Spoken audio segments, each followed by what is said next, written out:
kawan, ini dia satu lagi senjata antik yang ada dalam koleksi aku. Ya, kira dia masuk senarai yang baru lah pada aku.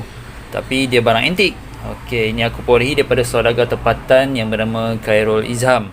Korang boleh cek dalam FB, cari nama Khairul Izham. Dia antara saudagar yang boleh dipercayai lah. Saudagar-saudagar muda yang membawa jualan barang-barang antik yang agak baik jugalah. Okey, ini antaranya yang aku dapat perolehi.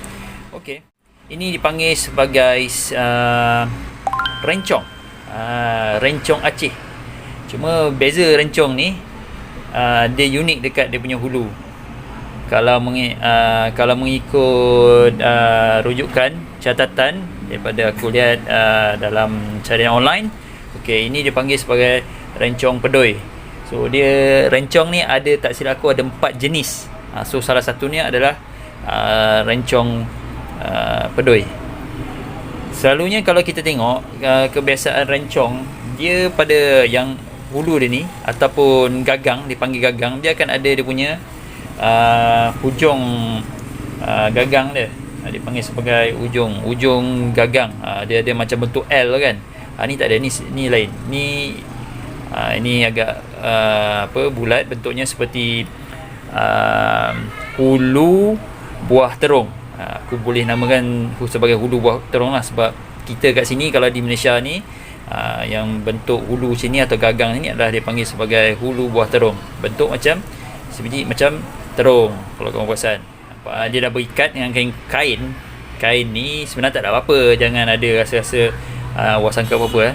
Kain ni diikat sebab dia punya sarung dia dah retak, dan kalau kita buka, dia boleh menyebabkan sarung ni terpecah dua lah. Aku tunjukkan pula bilah dia. Okey, bismillahirrahmanirrahim. Beginilah rupa bilahnya. Antara trademark penting pada rencong adalah ini dia. Pada bahagian pangkal ni. Okey, bahagian ni yang dipanggil sebagai bangkuang ataupun kuku elang, ELANG, elang, ataupun kalau kita sebut sembah kuku helang lah. Dia mirip macam mungkin kuku burung helang kan. Ini antara ciri utama rencong lah. Mana-mana rencong pun dia akan ada bentuk ini lah. Ini dia punya bahagian mal dia. Mal ni itu bahagian tengah antara bilah dan juga hulu atau gagang. Okey, yang ni bentuk dia bentuk bersegi, tak silap aku segi 6. Kalau kita tengok ke rentas dia akan nampak macam bentuk bersegi lah. Ni nampak kan. Okey, 1 2 3 4 5 6 7 8. 8, segi 8. Okey. Ni bentuk segi 8. Pada bahagian atas nampak bertulang. Okey, sampai ke hujung. Okey, hujung matanya tirus. Okey, dan dia juga memiliki pamor. Pamor dia sangat jelas, menarik. Okey,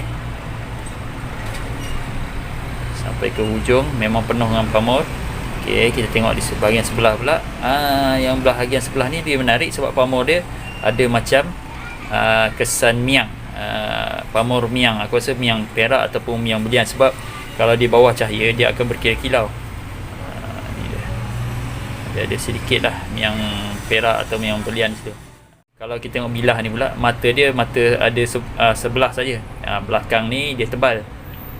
Okey, belakang bilah ni tebal. So mata dia boleh dikatakan masih tajam lah, walaupun tidaklah setajam, sebab aku boleh letak kat sini kan, dekat jari. So dia taklah berapa tajam, tapi sebenarnya masih berperanan sebagai senjata. Ini kalau terkena kulit, kalau kita kiris pada permukaan kulit biasa, boleh menyebabkan luka je lah. So jangan dibuat main lah, walaupun dia barang antik. Ini sebagai pengenalan saja. Ini dinamakan sebagai rencong pedoi. Okey, kenapa dia namakan rencong pedoi? Kerana dia tidak ada dia punya ujung gagang yang membentuk seperti huruf L kan.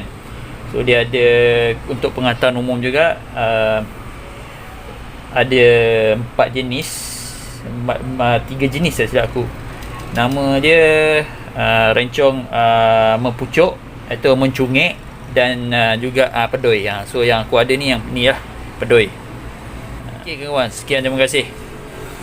Sebagai tatapan secara umum sahaja. Okey, Assalamualaikum.